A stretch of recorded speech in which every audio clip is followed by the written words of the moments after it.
Hello everyone and welcome to the Hidden Lives of Writers. I'm Fiona Snyckers and I'm joined by Gail Schimmel. Hello Fiona. Hi Gail, how has your writing week been? So I've had an interesting week on the Katie Gail front. And this is a thing that happens twice a year, which is that everything happens at once. So normally Katie Gail writing is we've got a rhythm, Kate's writing, we meet and plot, I go over what Kate's written, and it's a smooth rhythm that we're in. And then twice a year, everything comes to a head at once. And this twice a year, because it's always March and September that this happens, because what happens is we have a book comes out and a book is due at the beginning of March and the beginning of September. And that's our routine. Mm-hmm. And then weirdly, a book comes in for editing. Mm-hmm. So the book that's due will come back to us for editing very quickly. So you have all those things happening. So we got a book in a few weeks ago. It's just come back for edits. The book before that is about to be launched. Mm-hmm. It's all happening. Plus we were at the end of our 2-book contract because we do 2 books at once and we've had to come up with the next 2 books. Right. So then we have to pitch the next 2 books to the publisher. So it's been a very kind of lots going on in the Katie Gail front. And I have been too scared to open the edit emails so far. I will be doing that later on today to see what's in there and how bad the next edit's going to be. What about you, Fiona? What does your writing week look like? Well, Gail, as you know, you and I are working on something that is related to this podcast that we do. And in service of that big project, I have been going back over the transcripts of all our old episodes. As you know, it's more than 60 individual separate guests that we've interviewed over the course of this podcast so far. And I've been going back and pulling the most quotable quotes, the most insightful insights that I can find from our guests. And it is a process that has actually blown me away. How many nuggets of wisdom and humor and incredible insight are sitting in those interviews. I was sending them to you and I was trying to highlight in yellow the most quotable. And eventually I was just finding that every single page was one big yellow highlight because it all is so extremely quotable. It's been amazing. It's all buzzing around in my mind at the moment and I can't wait to start getting it down on paper. Yeah, it's definitely, and it's a task you've been putting off. Let's share that with our listeners. You've been putting this task Don't off. expose me, but yes. And now that it's happening, it really is very, very exciting seeing what we have and how much other writers have shared with us and how much we are going to be able to share with new writers. Yes, absolutely. It's really been eye-opening and very, very enjoyable. And what about listening, reading, watching? Where are you on that, Fiona? Yeah, that was a bit unexpected. I started hearing about a comedy show that was going a little bit viral. Everyone was talking about this show. It's British and it's called Small Prophets. And a prophet as in an Old Testament prophet, not sort of prophets and loss.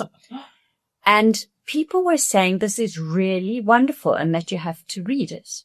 And then I saw a review in The Guardian which said, yes, watch Small Prophets, but first go back and watch their original show, which is called The Detectorists. And it's based on the idea of a metal detector. And everyone thinks that people who detect metal are called metal detectors, that's actually the name of the device that they use. And the people who do it are detectorists. And they're very anxious to correct people. It is the sweetest rural British comedy, which reminds me in many ways of that old show Only Fools and Horses, which I loved. It was just classic, wonderful British comedy. And this is very similar to that. And I had never heard of it. I'd never watched it. And I gather that it's greatly beloved in Britain because they did like a Christmas special and a New Year's special, and they only do that for the most beloved shows. And one of the creators of this show was in the British office. So he's got these sort of deep comedy roots. It's so wonderful. I can't even explain to you why it is so wonderful, but it's that kind of niche, only fools and horses kind of magic, which they've managed to reproduce in this metal detecting community. High recommend. And I can't wait to get to Small Profits because I believe that's even better. And it is available for free on YouTube. Okay. Every episode in full is available on YouTube. So that's where you can watch it. I'm making a note. The Detectorists. The Detectorists. Are you telling me you wouldn't remember this without a note, Gail? Yeah, I wouldn't remember this without a note. Fiona. I'll be like, Fiona told me about a really, really good, funny show called... I don't know. It's bad, Fiona. It's bad. What have you been watching or reading or listening to, Gail? Well, maybe linked to my deteriorating brain. I'm very into looking for inspiration, and really, it's weird because it's not in my personality. Like, I don't read self-help books, and I don't really read non-fiction about helping yourself. But as you know, I love podcasts, and whenever I'm in the car, I listen to a podcast. And one of the podcasts I started listening to is a podcast called The Next Big Idea. Mm-hmm. And the reason I want to talk about it is because I'm quite interested in kind of a disconnect. So The Next Big Idea takes non-fiction books that are making a splash that have a big idea, and it has the writers talk about the top 5 ideas from that book. So it's perfect for someone like me in theory, because I don't have what it takes to read a whole non-fiction book about one big idea. I get bored, I get distracted, I can't do it. But I love this idea that they're going to give me the important things in one 15-minute podcast. I'm going to listen to it on my way to work. I'm going to feel inspired. It's all going to be wonderful. But what's really interesting is they read it because they prepare, obviously very carefully, taking out their top 5 points, thinking about it. And you can tell with 9 out of 10 of them, they're reading you something. Mm-hmm. And I can't remain engaged.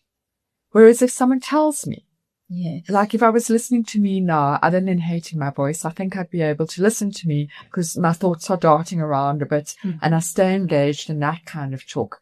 But that very clearly set out reading to me, my brain completely drifts off, and I often have to rewind because I know I'm interested in what I'm listening to, but I can't stay engaged in it.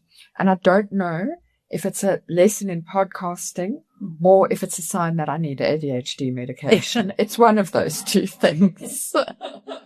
I think there is definitely a lesson there, and hopefully we, by not reading or reciting, are somehow keeping our listeners engaged. I hope so, but by virtue of our non-thorough preparedness, are perhaps doing a better job. I hope so. Our listeners can let us know. So speaking of keeping our listeners engaged, we think they are going to be absolutely enchanted by our interview with our guest today.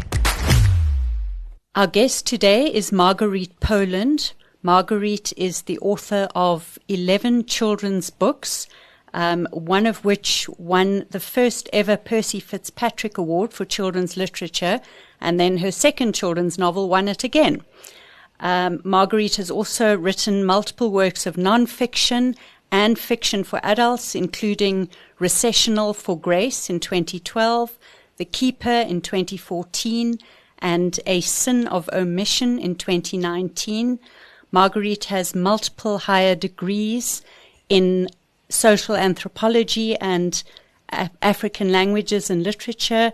She was the winner of the Order of Ikamang Award, awarded by the South African government for lifetime achievement. We are honored and thrilled to have Marguerite Poland speaking to us today. Hello and welcome. Well, thank you for inviting me, and it's just wonderful to meet two wonderful authors as well, and I'm really honored to have been invited. Thank you. Well, we slightly fangirled and slightly more nervous than we normally are, and it feels a little bit cheeky almost to ask Marguerite Poland how her writing week has been. How has your writing week been? Extraordinarily stressful, but if I didn't have it, what would I do? And I start out very early in the morning. And I've had a difficult week because I've got to do an enormous amount of research for the project that I'm busy with at the moment, but fascinating research. And so I'll have to tell you a bit about that when you know what I'm writing about. Are we allowed to know? No, you are allowed to know. Well, it's such a long story because every single book really that I've ever written links one to the next. I started out with a little book called Ngalu, the Mouse Without Whiskers, which was to do with getting confidence. And now I'm writing a really complicated history. They're always set in Grahamstown, Makanda, of the role of the African students who were first enrolled at St. Andrew's College, in fact, in 1859, and it's a completely forgotten history, but it's part of a crucible, if you like, of the rise of education and of the black elite, the newspaper writers, the political activists, and the people who were deeply involved in education at the time. And, of course, a lot of stuff's been written about schools and big institutions outside of Makanda, but this particular one has been completely overlooked. So, in a way, I'm digging out like an archaeologist, things that had not been known before, and it's been very exciting. And is this going to be a work of non-fiction or fiction? No, this is a work of non-fiction.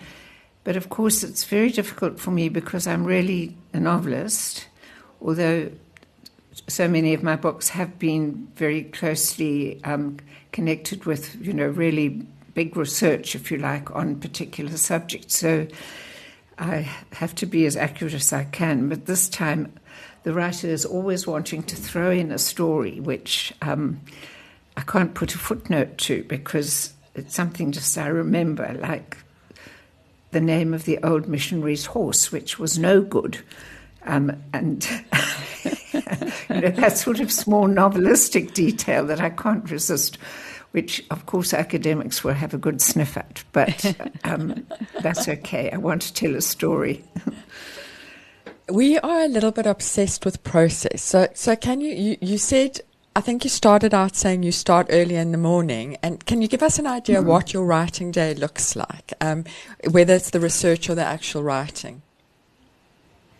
The research is pretty in depth. I was very lucky. I have a wonderful friend who sent me an enormous archive of Victorian script letters from Oxford, which were all part of the archive of Anglican missionaries in South Africa in the 19th century. And there are thousands and thousands of these letters. They're very difficult to read. I mean, I've got them on screen because the Victorian script, you can understand, it's quite different. And they often cross the letter to save paper. So it's like undoing puzzles. And but these letters are an absolutely fascinating insight into what life was like at the time. So they give me not only the facts, but also the character, the feel, the hardships, the really personal and intimate details as well, which one wouldn't necessarily put into an academic piece of work. So I've spent quite a lot of time looking at those for the particular era that I'm working on. But my writing day starts with a very wonderful husband who brings me a cup of tea in bed. And then I sit down at my computer. I'm sure you're the same, both of you. one gets dreadfully interrupted by washing machines.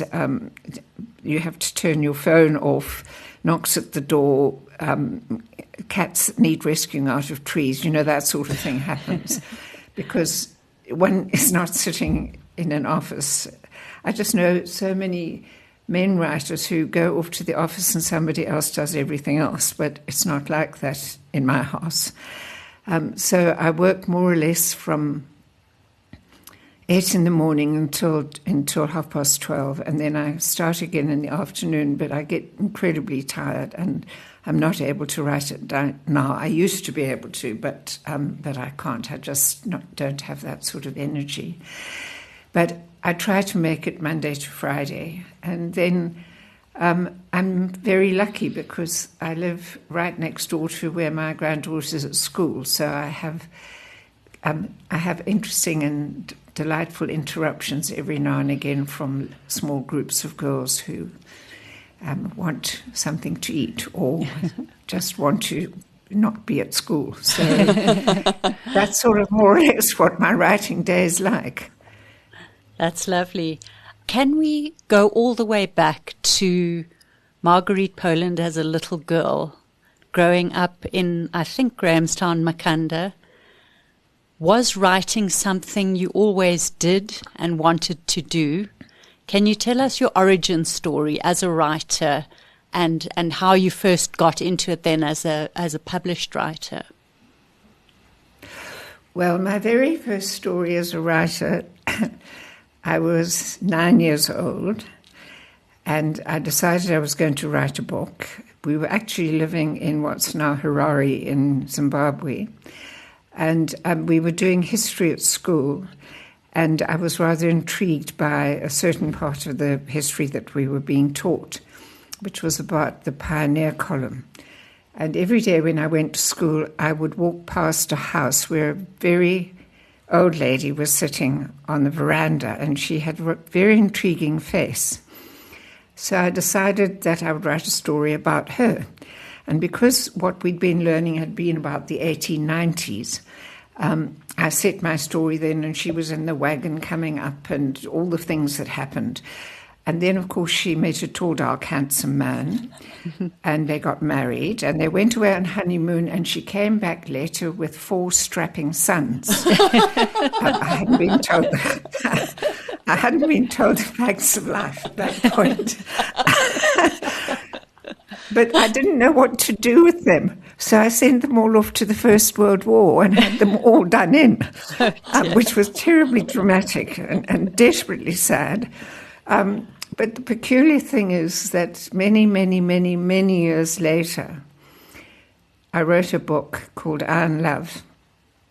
And the old lady that, in a sense, I had based this character on was somebody who was a relation. It wasn't, the first image wasn't her, but it was a relation, and it was this very tall woman in a black dress standing in one of my mother's cousins' houses. And she said to me, "This is your Auntie Punny," which was obviously a great aunt. And I just remember she was rather formidable, but something about her stuck in my mind that was so utterly present.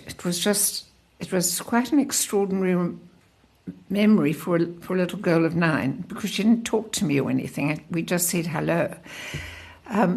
And many years later, I got her son's photograph album, because I had asked someone to send me all the old family photographs.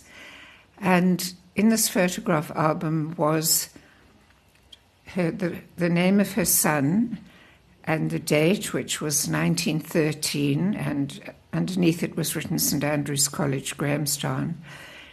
And it was the schoolboy photograph album, as one might see an album today, with, the friends roughing around and the teams and the girls walking down the road to church all in a line in 1913, looking straight ahead.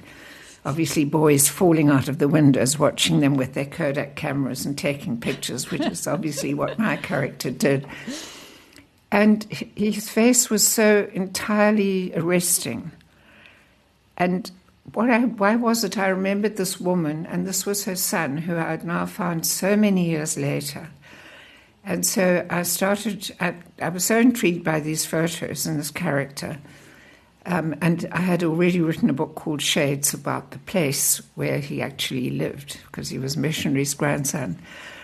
And Iron Love came out of it. And because of it, I was invited to school in Makanda to talk about one of my books, which happened to be a matric set work at the time. And I started to investigate all the places that this boy had been part of. And so that became the next novel. And after that, I was invited back to write the history. And now I am involved in the next part of that history. And my book, The Sin of Omission, also came out of the letters I told you about earlier. So in every sense, from that very first book as a little girl, seeing the old lady sitting on the veranda, seeing this figure of my great aunt, and from there, somehow, almost out of the shadows, came each of the characters that have come into my books ever since then. So I hope that's not a muddled story, but, that's the way one book links to the next. And it's quite extraordinary the way that path started so early. I mean, it's really extraordinary that at 9 you already were looking at that historical kind of link, historical fiction link. It's fascinating. Isn't it? I also loved writing poetry then as well. I have to tell you, rather bad poetry. But I got one published in the Salisbury newspaper when I was 9. And and that was sort of my great moment of being a proper writer. And that I suppose was when I decided that's what I wanted to be. But despite knowing it so young, you went on to study. You studied social anthropology. You studied African languages. You studied Zulu in particular. And I've written notes to myself, but because I am a woman of a certain age, I don't know what my notes mean. I've written Zulu and cattle over here. Your thesis was on cattle. How did you go from that writing ambition to almost changing your mind a bit in the middle there and studying these very interesting things, I think for the time, very unusual things for a woman to be studying, for a white woman to be studying? Can you talk us through that? Well, again, this links back into the story that I just told you. I had a great uncle who I absolutely loved. He was the dearest, most, he was just so there for me. He was a quiet, gentle old chap. And he'd been brought up on the mission that I'm speaking about, where, in fact, this boy that I wrote about in I Love was his great friend as well. So again, those links that all have, family connections. And he had worked on the mines, but because he'd been brought up on the mission, he spoke absolutely perfect Xhosa. It had been his first language rather than English because of, all his mates that he played with on the mission station. And because all the people around there didn't speak any English. So he was brought up with this incredible linguistic skill. And I remember I was probably about 12 or 13, and he said to me, we also both loved the bush. That was the other thing. Loved small animals and very, very bush orientated. And so was he. And he'd worked on the mines, and the language was terribly important because of the work that he did. And he said to me, if you love the bush and if you love Africa the way you say you do, the most important thing you can ever do is to learn an African language. Because, he did.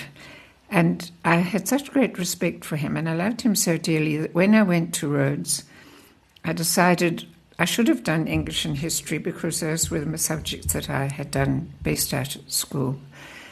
And I decided that I would take Xhosa, and obviously anthropology was a very sensible twin to that particular subject. And it just became, to me, the most wonderful experience to go into a language, to find the imagery, to hear the words, and to speak to people as well who really were deeply encouraging, that I should get it right. And because of that, especially reading the books that we had to do as set works, and in those days, because we were young and we were very bad at the language, we were reading primary school books, which were mostly translations of European stories. I thought, why isn't this an African story?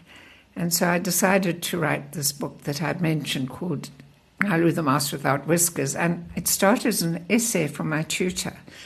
Ngalu is a small white field mouse, and the mouse had no whiskers, and because of that it felt very unconfident. And this mouse became sort of very important to me, and I wrote the book. I wrote the essay in Xhosa, and then I wrote some more. And then I very cheekily sent it into Lovedale Press, which, is a big Xhosa publishing house. And it came back with a very kind comment about the fact that it was very unidiomatic, because many of the images and things I'd used were so Eurocentric in the way I just translated them directly instead of being immersed in the language itself. So that was always important to me. And if I'd been good at maths and science, I would love to have been an ecologist. I wanted to marry a game ranger and live in a tree in Okavango swamps. But that didn't happen. But because I loved, also we lived in Gqeberha, Port Elizabeth for a long time on a small holding. And there were bush pigs and duiker and porcupines and meerkats and lots of tortoises. And my whole world when I was sort of about 12, 13 was this world of these small animals. So I got to know those really well. So when I started to write stories for children, which I did when my first child was born, very specifically for children, it was those small animals that I wanted to write about because I knew them so much more intimately, and also because everybody writes about elephants and lions and tigers and rhinos and things, which is wonderful, but they don't look at the little things. So the dung beetles and the cockroaches and those kind of things also became important. And also because in terms of Xhosa, there are so many idioms and things that are connected with those small animals because of the acute observation, and they're sort of, closer to people. You really know that rat, you really know that mouse. That cockroach arrives every evening, so you've got things to say about it. So that's how I started with that, and I wanted to write stories that had a flavour that belonged here, having been brought up by most children of my generation on, English children's stories. So that was really important to me. And then when my first book was published, I have to tell you that I did the page proofs from the publisher while I was in labour, which I can just remember sitting in the hospital, and it was rather a long labour, and I thought, I've got to get these page proofs done because I really want this book published. So my poor children have had to put up with this. And it was a book called The Mantis and the Moon, which was the one that won the Fitzpatrick Award. And I just remember that the very last story in that book was quite important, and that's why it became the title of the book. I was sitting, very hot afternoon, very restive child in the cot that wouldn't go to sleep, and I was trying to get something for this last story. I don't know if you've been through those moments, you probably have.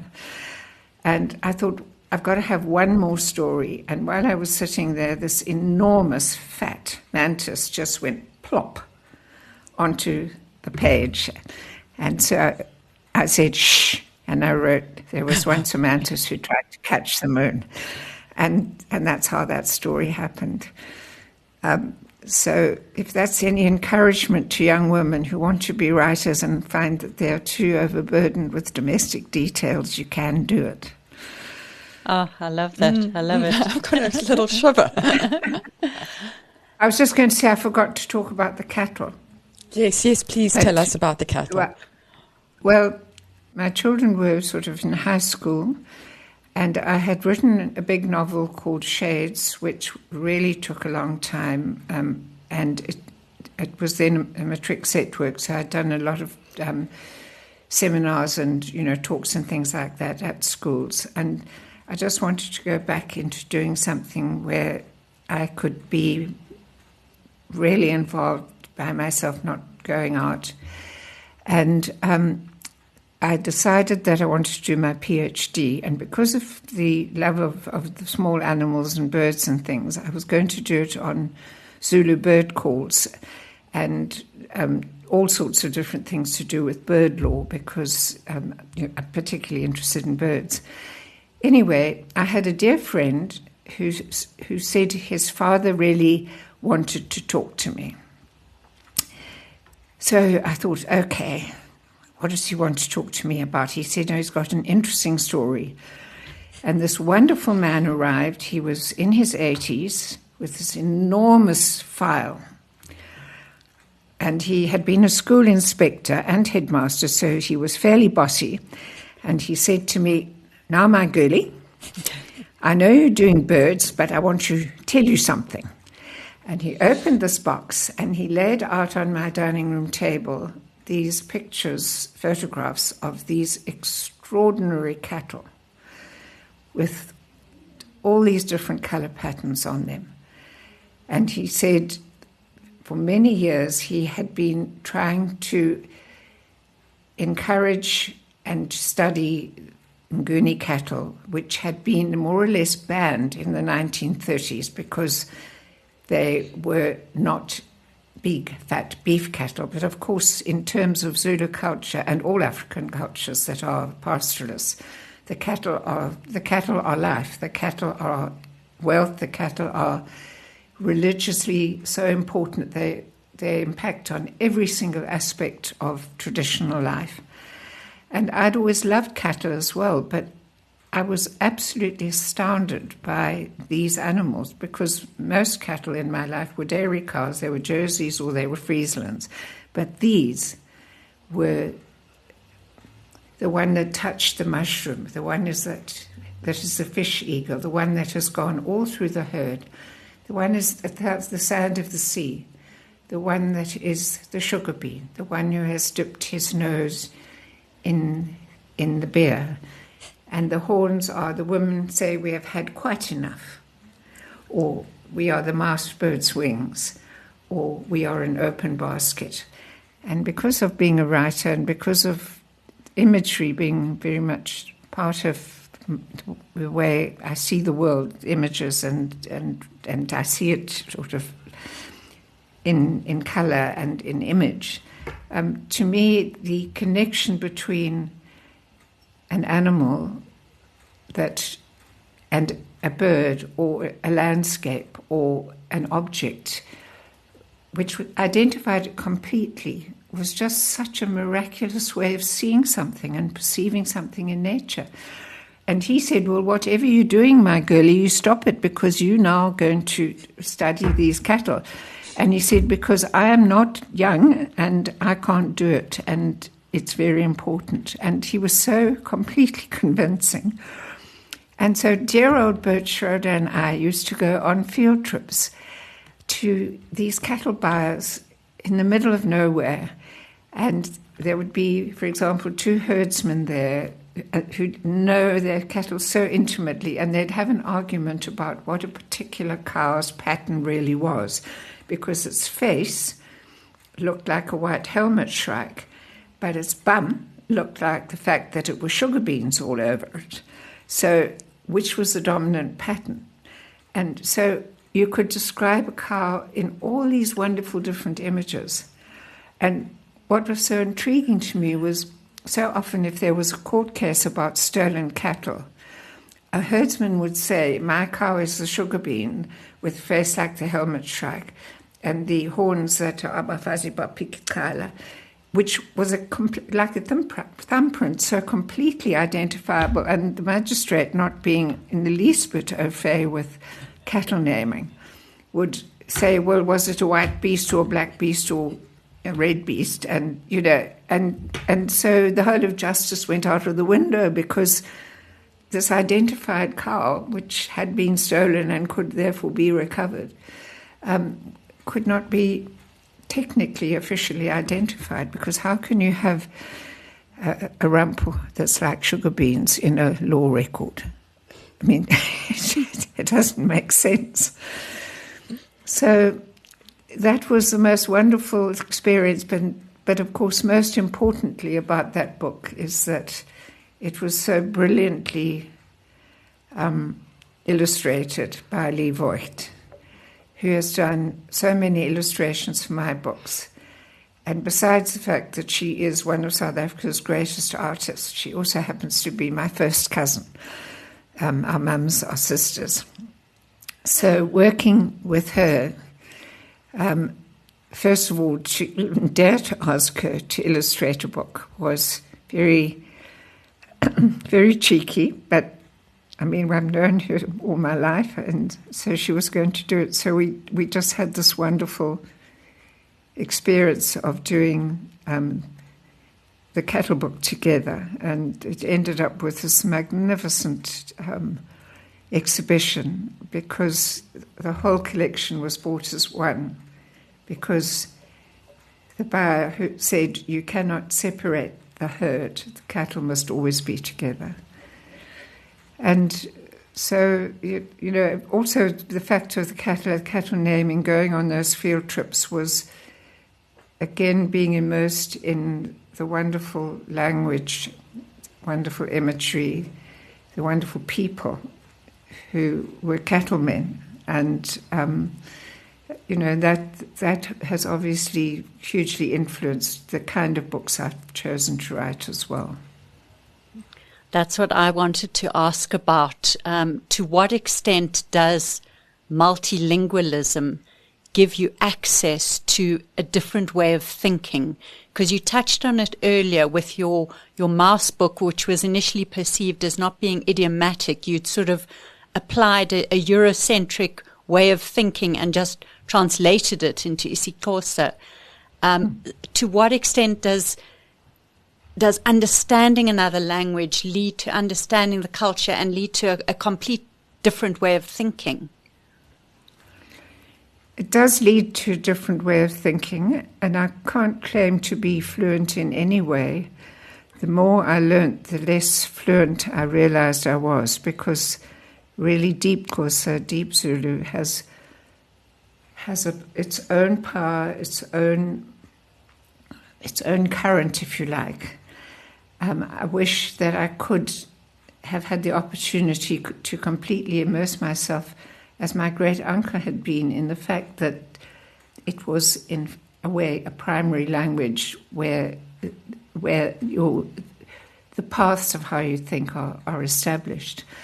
But for me, just a small example, if I see a bird or a plant or something like that, the way that it is perceived in the traditional sense is always my first port of call, because obviously I had that great interest in it, but it has just made me perceive my very particular world around me in a way that is sort of multi-layered. So when the robin crosses my path, I know that what the message is that he is telling me. As if one wasn't immersed in the language and the idiom, one would not be able to see that, and it gives it a much deeper appreciation of what you're looking at or what you're feeling. Describing loneliness, for example. Loneliness is is the ridge of the jackals, and you see a bare ridge, and that sense of that lone cry, if you like, just gives it a different feeling, a different taste, a different image, and a different sound. And that all comes from having absorbed part of those languages, and I just wish that I could have absorbed it so much better. Also, being able to read it does make a difference, because the way of saying things is not translated then, it is as the mother tongue speaker thought it, and it just gives you a different way of seeing it.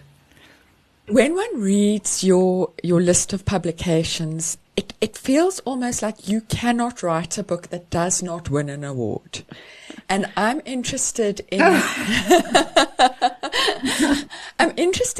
what do you think it is about your writing that makes it award-winning writing, that makes it stand out from the crowd?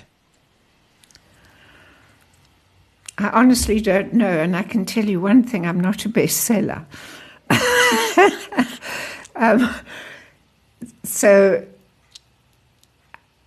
maybe it's because I've never written something because it was a commercial thing to write. I've always written something because I had to, because it was deeply, deeply meaningful to me. And perhaps that's what comes across. As I say, I'm not a popular writer, but I know that there are very specific sorts of people that like my books. But that's very difficult. I mean, it's wonderful to win awards and exciting, but and I'm deeply honoured because the people that choose you for awards are always people who really know what they're doing. So it's a great accolade if one does win an award. And I'm hugely grateful for that. And thank you all those lovely people who've been the judges as well. And I've written such a variety of books, really. So I don't suppose that I can be blocked into a children's writer or non-fiction writer or historical fiction writer. But every single thing, as I said earlier, every single thing is linked so specifically, one to the next. And they all come out of, in many ways, a most incredible childhood. And I have to pay tribute here to an extraordinary mother who just allowed it to happen and was such fun and showed me things in a way that was completely like twin souls. I mean, we used to go off into the Transkei, just the two of us together, and my mum was an artist, so she would set up her painting somewhere if she saw something that she loved, and she liked painting people and like trading stores and things, and I would go in to the trading store, and just as a little girl I would love the Jalamani, the shwe print, and listening to people talk, and the beans and things like that. I'm being very nostalgic here, but that was just so ingrained in my childhood, and it was because my mum loved doing those things and we did it together, and it was just an incredible not a friendship. It was warm, and we'd see the same thing at the same time and laugh or love it. And it was a wonderful shared moment. Have you ever written about your mother, or have you ever thought about writing about your mother? My mother was a very private person, and I would never want to expose her in any way. But in many ways, my book, Recessional for Grace, was written for my mum. And much of it is about my mum. And on the first edition, her picture's on the front of it. She never saw it because she died by then. But a great deal of her was in that book. So that was my tribute to her. And in a way, it's my favorite book. I'm interested also in writing this prize-winning work. When you write, do you just tell a story, or are you aware of the language on the sentence level? Are you stopping and going, let me make this into a perfect sentence, let me get the perfect image, or do you just write as it comes? No, I'm pernickety in the extreme, and I don't know if it's a matter of procrastination, but I can spend hours and hours and hours and hours on a particular thing. Also, with the books that I'm doing now, for example, this history of these young black men, I have that because the research is so very, very detailed and it has to be accurate. I mean, I know there's a deep responsibility, especially when you're writing out of your gender or your culture. It's a huge responsibility.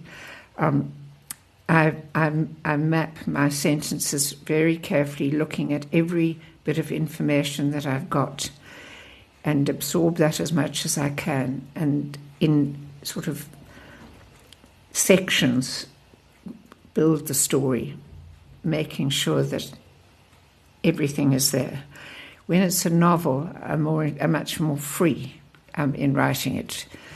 But the last book, The Sin of Omission, again, there was a huge amount of research, but I absorbed that completely, and then I wrote much more freely because I wasn't having to specifically stick to dates, and it didn't have to be chronologically absolutely correct. So speaking of A Sin of Omission, there were two characters in that novel that interested me particularly. Albert Newnham and the Reverend Turvey, two well-intentioned white characters who were to some extent doing their best at a time that was really completely tilted against black people, but they were doing their best to support your protagonist Stephen and to do well by him, but they had their limitations. To what extent were you interested, or are you generally interested in those well-intentioned but limited white characters through history as agents of history in South Africa? Well, that's what I'm dealing with at the moment, because so much that is written has not often looked at the people that actually taught, this new burgeoning population of newly educated and hugely politicized people, who were starting to flex their muscles against colonial oppression. So I've been looking at these kinds of characters much more carefully now in the book that I'm writing. And what was so specific about them, I mean, they were so completely invested in spreading Christianity, which I understand that it was a deep and real faith and belief that they were doing the right thing, that civilization and Christianity was the only way that the world could go forward. They were, amongst them, I mean, there was a huge range of people from extremely bigoted to very much more open. In 1852, 1853, when these missions, the Anglican missions, started, there was a sort of liberality of thought. I mean, they were very specific in their Christianity, but a liberality of thought about the people that they were serving. After gold and diamonds were discovered, suddenly the whole political atmosphere and the whole political landscape changed. And people like Turvey, I mean, they lived the most unbelievably difficult lives. They sacrificed for themselves in a way that was quite extraordinary. And yet their vision was so specific about what they wanted to achieve that they could not see. They could not see the profound intelligence and careful structuring of the society, of its religious beliefs, its spiritual beliefs, the depth of its language, because of this one track thing. I was very aware in starting that book,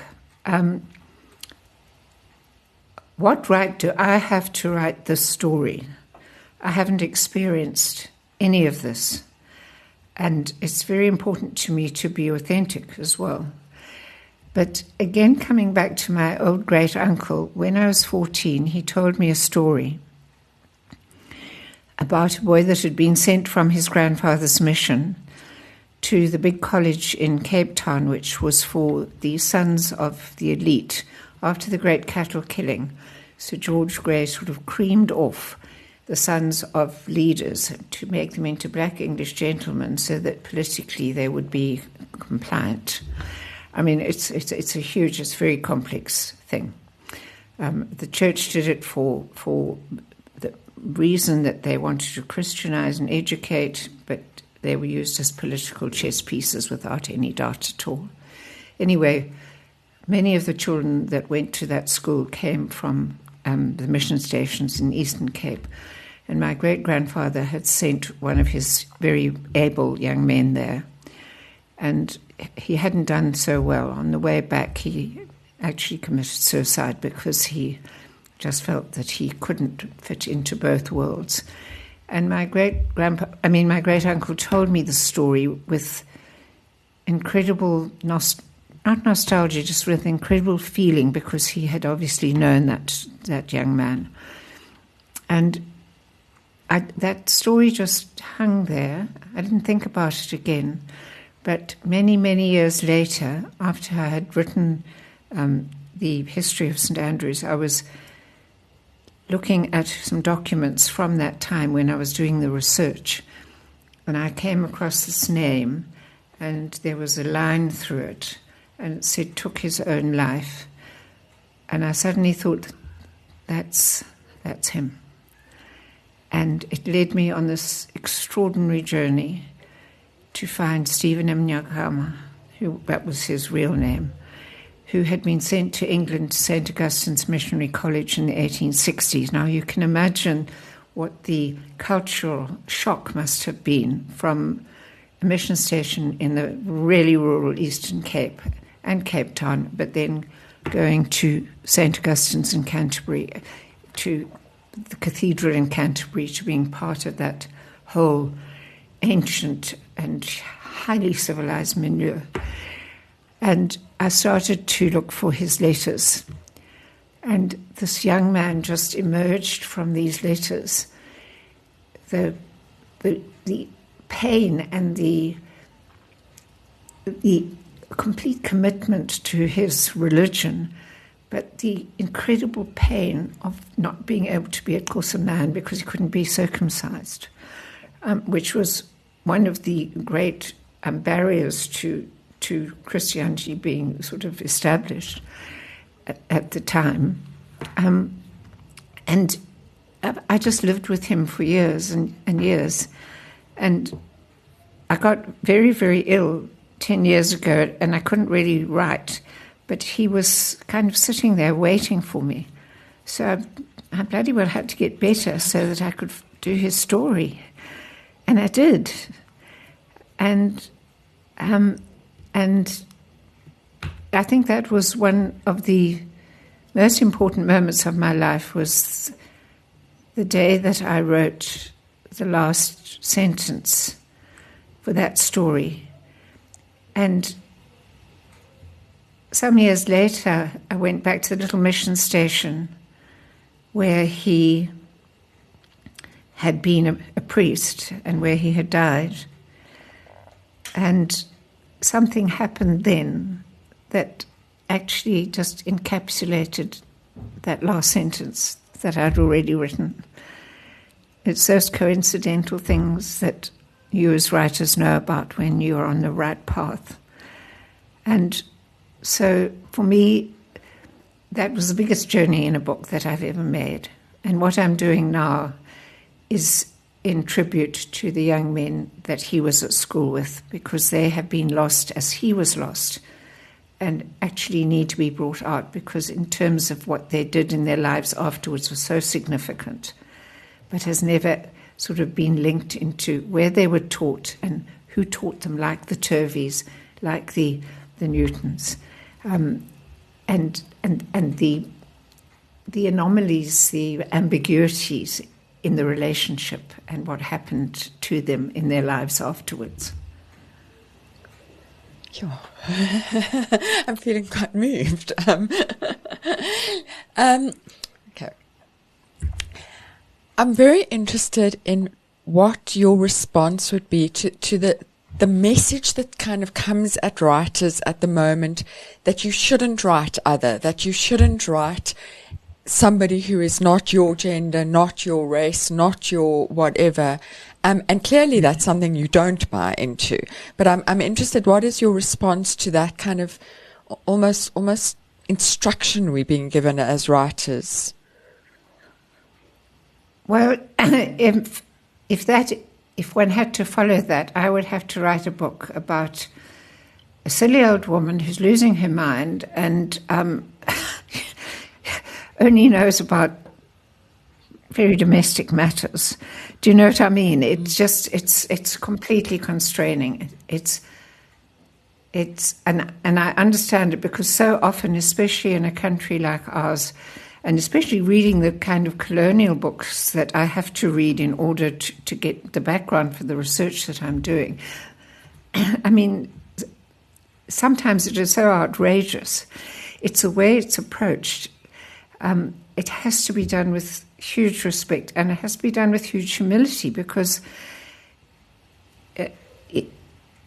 you are taking on someone else's life, and if you're taking on somebody's life who is real, as I was doing with Stephen, you have an obligation to be responsible, and if you're writing about a terrible person, you also have an obligation to be truthful. So it's a very, very difficult thing, but I do understand,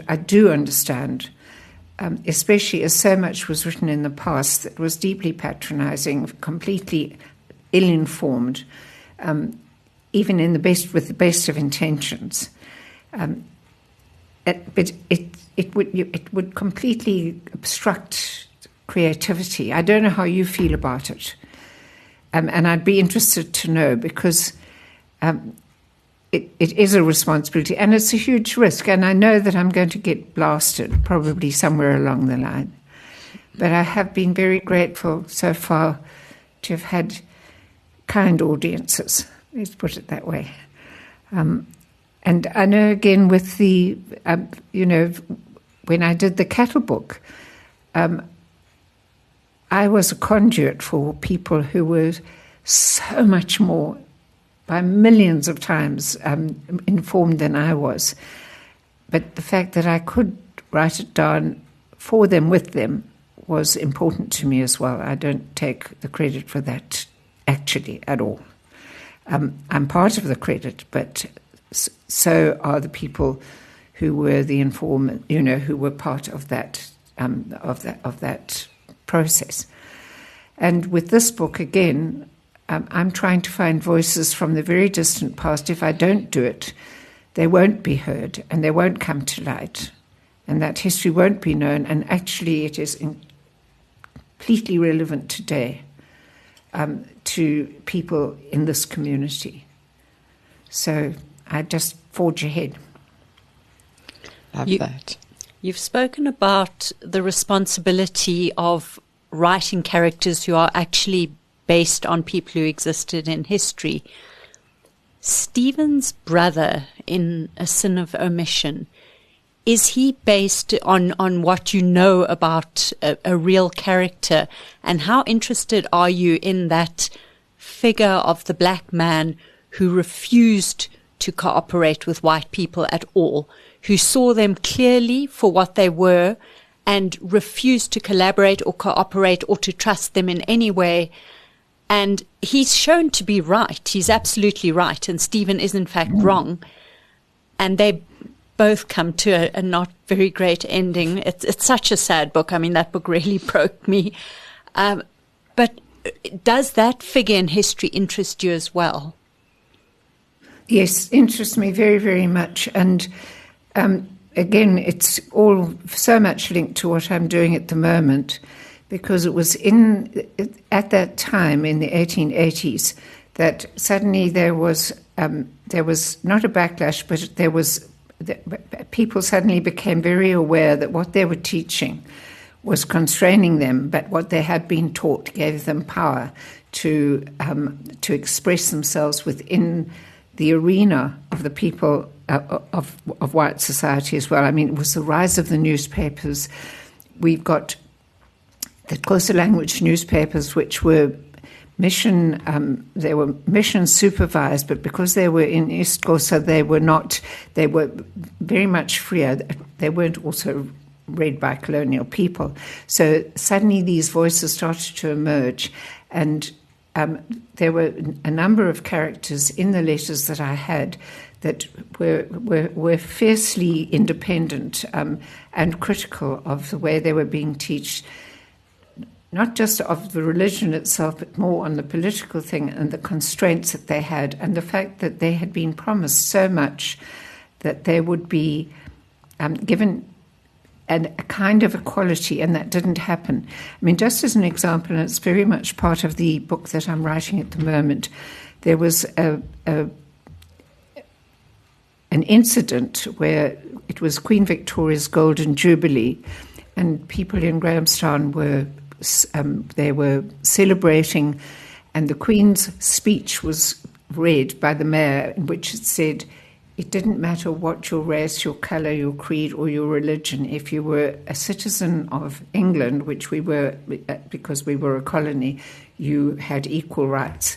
And this was said blatantly. And the guys said, but hang on, this isn't happening. And what they were promised never happened. Of course it didn't happen.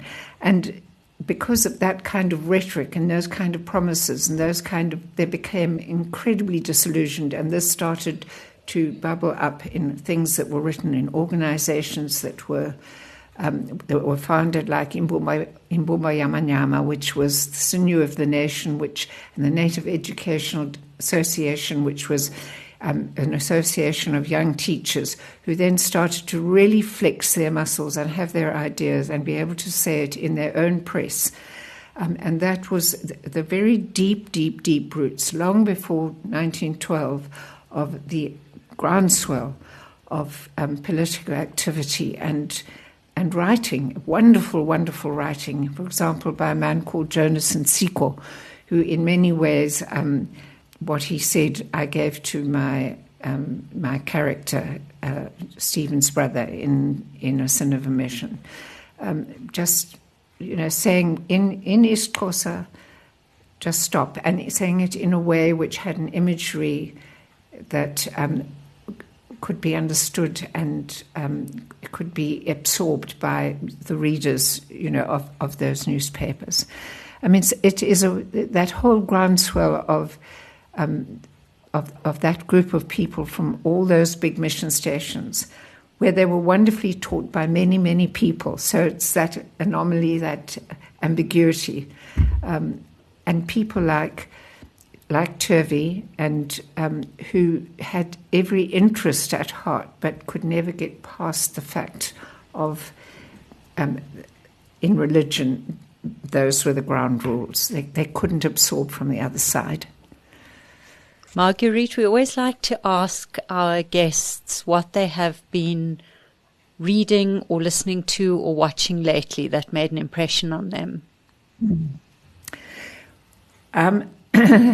I read every day, and there are, at the moment, I have to read books that are information for what I'm working on.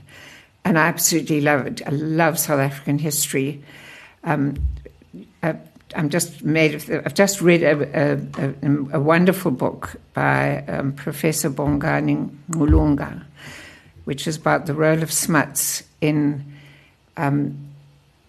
towards black people, especially the black elite who I am writing about, those very educated and early activists.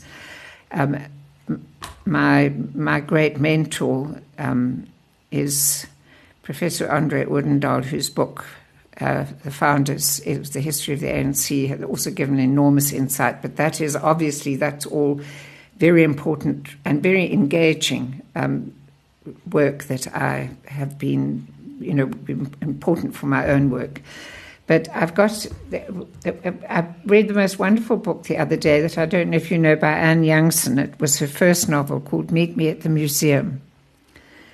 Well, if you ever get hold of it, it's a wonderful book. It is a correspondence between two people who never meet each other, but it's just so utterly enchanting. I was given the most wonderful book the other day, which was written by an old man on Guernsey, about his experience during the Second World War, and it's written in the vernacular sort of thing, and it's utterly enchanting. And I, of course, haven't written the name down, but just in my very early books, there were 3 books when I was little. Oh, wait a minute, Foster by Claire Townsend. I don't know if you've read that. It's a novella, and I absolutely loved that. That was a recent one. But Meet Me at the Museum was quite about 2 years ago, and it's fantastic. And then I just want to go back to the one book that influenced me when I never want to go back and read it because I might find it not right anymore, but How Green Was My Valley by Richard Llewellyn, written about Wales. I don't know if any of you have read it. I mean, it's a very early book. It was written probably in the 1950s. It was one of the first adult books I ever read. And it had a way of just a way of writing with short sentences, and then he would just make a comment. It was written in the first person, and it was just so beautifully evocative, so warm, so intimate, and How Green Was My Valley will always be my favourite book because of that. I love The English Patient, and a book called The Day on Fire, which is about the life of Arthur Rimbaud, the French poet. And then a wonderful book called The Spiral Road, which was written by a Dutch writer about Java, which just somehow, with its imagery, completely captured me. Wow. Very odd list. Wow, a lovely list, an inspiring list. Well, Marguerite, thank you so much for your time. I can't tell you how much we are all looking forward to your new work. I hope that we get to see it soon. And you've talked about how your books are all interconnected. And I hope that when you finish this project, it will then lead you to a novel. Can you see that happening? It's sitting there waiting for this deadline to finish. Wonderful. So there will be, even though I'll be extremely ancient by then. But anyway, it was just wonderful to talk to you, and thank you so much. Thank you very much for your time. This has been fantastic. Thank you so much, Marguerite. Gail, I'm a little bit speechless and in awe at the moment. I'm so grateful to Marguerite for giving us her time today. She is extraordinary. And I actually, because we did this using a podcast platform that we use to record remote interviews, and we see our faces while we're recording. Yes. And I noticed I was flushed the whole time. And I think I literally found it so exciting. I found her so energizing and so interesting. And so I had almost a physical reaction to how marvelous she is.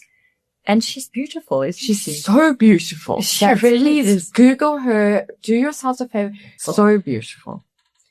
Gail, what in particular energized and inspired you?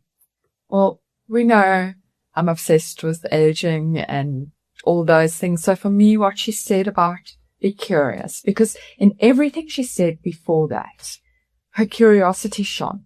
Mm. She is curious about the world. She's from a child. She's been curious about the world. And her approach to everything is fired by that curiosity and not fired by commercial interest and not fired by what will people think, but her own personal curiosity. And so it was so interesting to me that she highlighted that as the thing that is keeping her young and keeping her going. And it echoes what a lot of experts in aging tell us, that being curious and being engaged are the things that are going to keep us okay. So I'm very inspired by that. Me too. What about you? What did you take from it? I was so struck by what she said about being a young mother with a baby in the cot who won't settle and is restless. And she's trying to think of, I need a last story for this. I need the last story, and how that last story became the title story and how that collection of stories won an award. And she went on to win many other awards. And that image of the praying mantis sort of landing plop in front of her and inspiring her. And when she just said, that's my message to young women who are feeling overwhelmed by domestic responsibility. You can do it. You can still have those magical moments of creativity. You can still turn them into something intentional, into a project that goes somewhere. I just thought, I wish someone had told me that when I was that young woman, also feeling completely overwhelmed.